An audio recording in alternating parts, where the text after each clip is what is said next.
Hey, good morning. Happy Sabbath. We just finished up our Survivor series, and in just a few weeks, we're going to be getting our brand new evangelistic series called Equal in the Sight of God.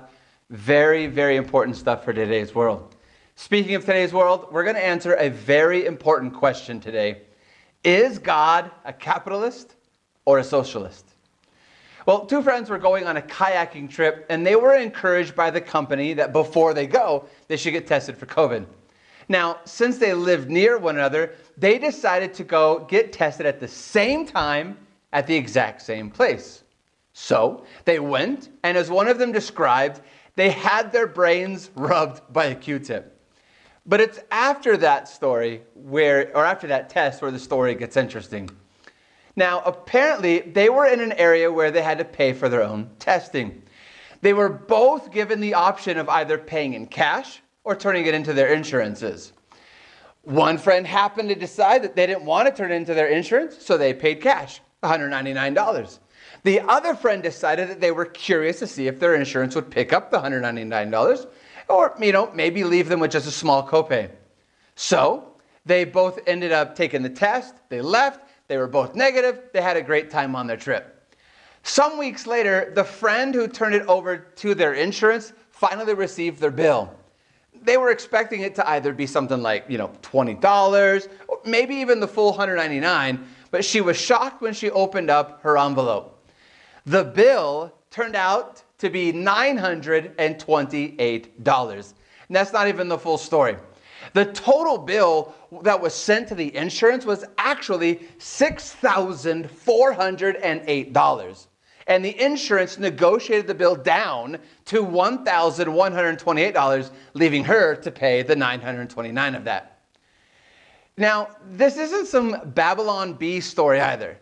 All right, side note, if you know what Babylon Bee is, don't share Babylon Bee as if it's real news. It's satire news. It tells you right on the front. It's like getting your news from Mad Magazine, all right? But this story is actual verified news. Welcome to America, everyone. Things just don't make sense anymore. The two-horned lamb-like beast is speaking like a dragon and causing a whole lot of confusion these days. Same place, same time, same test, same results, two completely different bills. Now, apparently, this hasn't just been happening to them, but it's been happening to a lot of people. And it's not just COVID-related items either. People have been sharing their stories like this all week because this story inspired them to share. And it's just insurance bills and hospitals. It just doesn't make any sense. And of course, the discussion today isn't really about insurance, is it? But to get to our biblical discussion today, to show how amazing and merciful our God is, we need to have a discussion about wealth. Now, again, please listen, Christian believer. In the sinful world, everything has its pros and cons. The wealthy get wealthier, the poor struggle more and more, and in every philosophy of government, whether it's capitalism or socialism, sin reigns. And we see a major divide between the wealth classes. Everything on this planet is going to have its pros and cons. This is simply just the very nature of sin. We live in 2020. Governments, politicians, styles of government are all showing themselves to be the same as Babylon in Daniel 5, to be weighed in the balances and found wanting. They are full of empty promises. Very soon, the world will be left with just two choices, Christ or Antichrist. But I digress. Yes, this world is falling apart. And in every different way, we see the world separating more and more into two camps. Not yet the two camps of the end, but the world is more and more divisive and thirsting for unity. I do bring this up today, though, because I want to spend some time encouraging us to view the world like God views the world. It is very easy to become distracted by the politics of the world today. But the world needs the church. It really needs you and I to stand up. Now, don't forget that the church and you were created for this very day. God has a purpose, and your gifts, oh Christian, your gifts are needed in this world. There are people hurting in all camps and all walks of life. The wealthy and the poor are hurting, the privileged and the oppressed, and they need the church to show them Jesus. Now, I want you to remember that Jesus has experienced both. He is God in heaven. He is powerful and wealthy. Thousands upon thousands, times 10,000 of heavenly beings worship him. But he also lowered himself to come here, not to live a life in a home of a king or a priest, but a carpenter from dusty old Nazareth.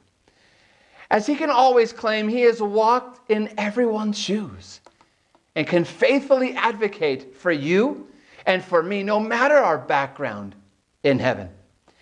Now, before he came to this planet, though, he had established laws which helped govern Israel. Those laws began in the wilderness wanderings before they made it home to establish what was supposed to be a country which would become the light of the world. Now, right in the very heart of the laws on tithes and offerings is a very important theme for you and I today. Let's read a few of these verses and let's see if you can also catch that theme. Let's begin in Deuteronomy. Deuteronomy chapter 14. What a great lesson today. I'm really excited about showing you this stuff. It's really, really important. Deuteronomy 14, let's read verses 28 and 29. 28 and 29 says this, At the end of every third year, you shall bring out of the tithe of your produce of that year and store it up within your gates. And the Levite, because he has no portion nor inheritance with you, and the stranger, and the fatherless, and the widow who are within your gates may come and eat and be satisfied, that the Lord your God may bless you in all the work of your hand which you do.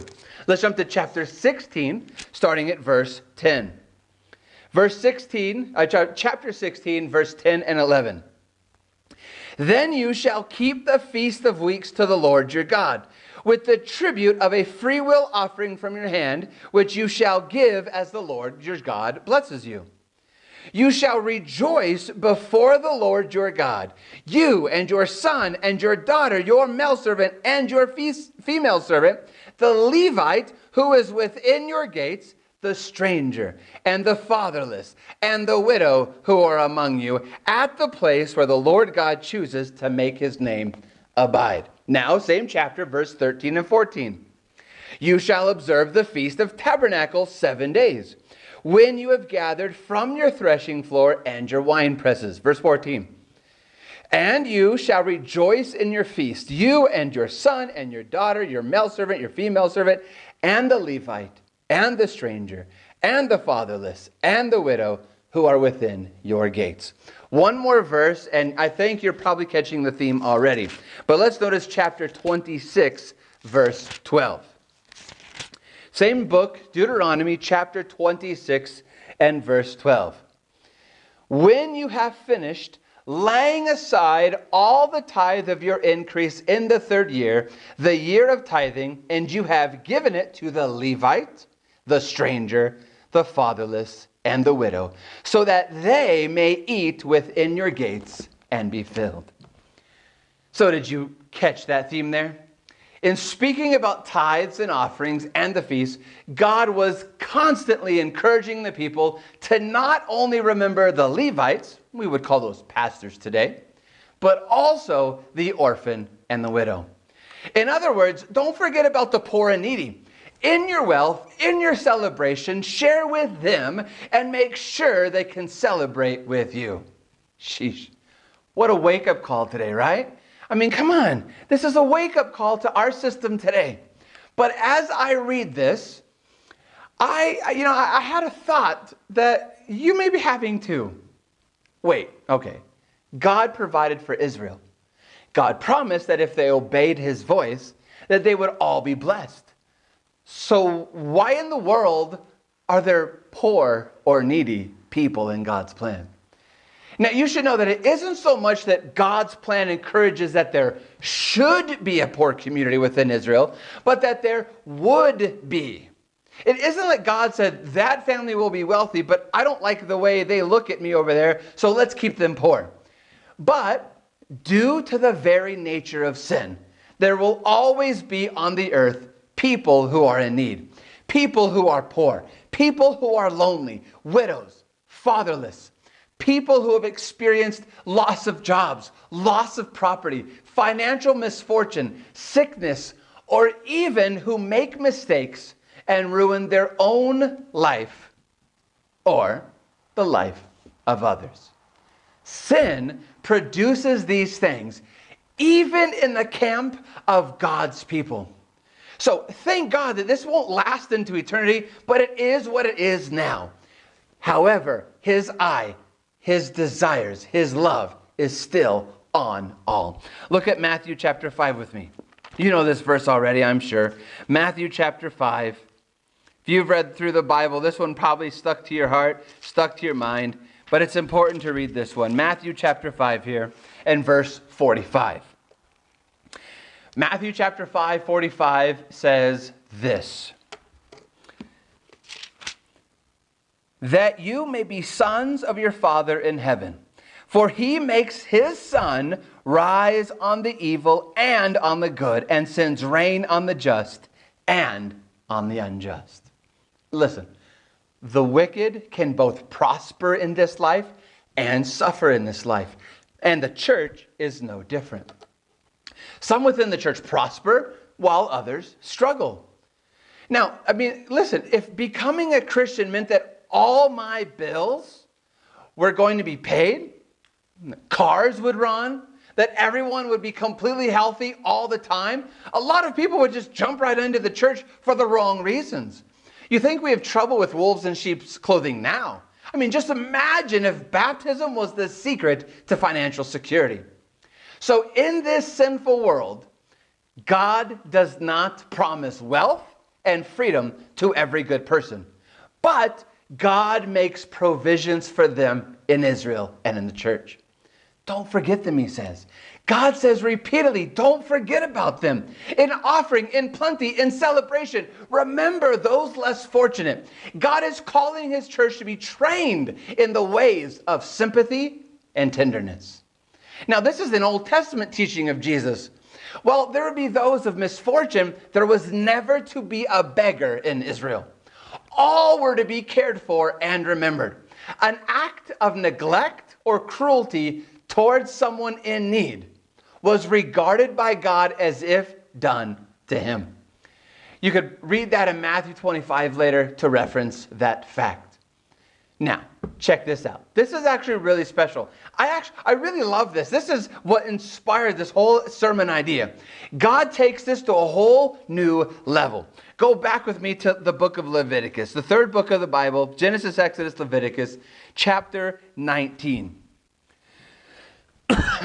Chapter 19 of the book of Leviticus. And we're going to read verses 9 through 10. Leviticus 19, 9 and 10 says this. This is really cool. When you reap the harvest of your land, you shall not wholly reap the corners of the field, nor shall you gather the gleanings of your harvest. And you shall not glean your vineyard, nor shall you gather every grape of your vineyard. You shall leave them for the poor and the stranger. I am the Lord, your God. And then just in case you missed it the first time, God repeats it because it's really important. So jump to Deuteronomy 24. 2 books later, the book of Deuteronomy, chapter 24, and we're going to read verses 19 through 22. Deuteronomy 24, 19 through 22 says this. When you reap your harvest in your field and forget a sheaf in the field, you shall not go back for it. It shall be for the stranger, the fatherless, and the widow, that the Lord your God may bless you in all the work of your hands. When you beat your olive trees, you shall not go over the boughs again. It shall be for the stranger, the fatherless, and the widow. When you gather the grapes of your vineyard, you shall not glean it afterward. It shall be for the stranger, the fatherless, and the widow. You catch what God is saying here? Don't go back over your fields a second time and make sure that you got every single piece of grain or grape. Don't make sure that you got every single ounce of oil out of that, all of that oil out of that olive. In other words, God's saying, don't pinch your pennies for yourself. Now, this is not God's mindset talking about actions. He's discussing our mindset. Don't be so consumed with the cares of this world that you end up taking everything on your land. If your actions are that you get all the grain, all the fruit, all the oil on your first try, hey, great, good for you. That's what God said. He didn't say purposefully leave stuff behind. But don't have the mindset which thinks, what if I miss something? I need to go back and a second time. I can't waste any of my income. I've got to go get every little thing. It's all about me, me, me. God wants the mindset to be, well, if I miss something, at least others can be blessed by it now. Now, here we go. I'm going to probably find myself in some hot water with a lot of you. But God is saying that all land and produce of the land, yes, belongs to you. And it also belongs to everyone else. There's no mine and yours in Israel, but ours. Everything is shared. How can this be? Well, don't forget that everything belongs to God anyway. And you actually have something because He has shared it with you. This is a godly principle. Your income from what you did, glean from your harvest, needs to remember the poor. Your fields need to be shared with those in need. Look, the poor aren't even told to come ask for it. There's no direction here from God to them to go knock on your door and ask politely if you have something in the fields for them. It's just simply, hey, poor, go eat from the fields. Mi casa es su casa. My income is your income. My fields are your fields. And this is repeated in the Gospels too. This is why the disciples who were walking through a field glean the grain from it. They're not stealing. This is common practice in Israel. This is something God has ordained. Now, let me blow your mind for a second. This is why the Pharisees have made this Sabbath rule not to pick grain on the Sabbath to feed yourself. Because it gave the Pharisees and the wealthy one more opportunity for the poor and needy to not be able to take from them. It gave the poor one less day that they could come to the fields and glean grain. This is why Jesus had to flip over the tables in the temple. The rulers had jacked up the prices of the sacrificial animals, and the poor weren't able to purchase anything. What God had created to be a loving, shared testament for everybody, man has turned into a way to prosper selfishly and to create caste systems based on wealth. Oh, by the way, just in case you're one of those, that's the Old Testament, that's before the cross. Notice what the apostles do, how they have the same philosophy after the ascension of Jesus. Acts chapter 2.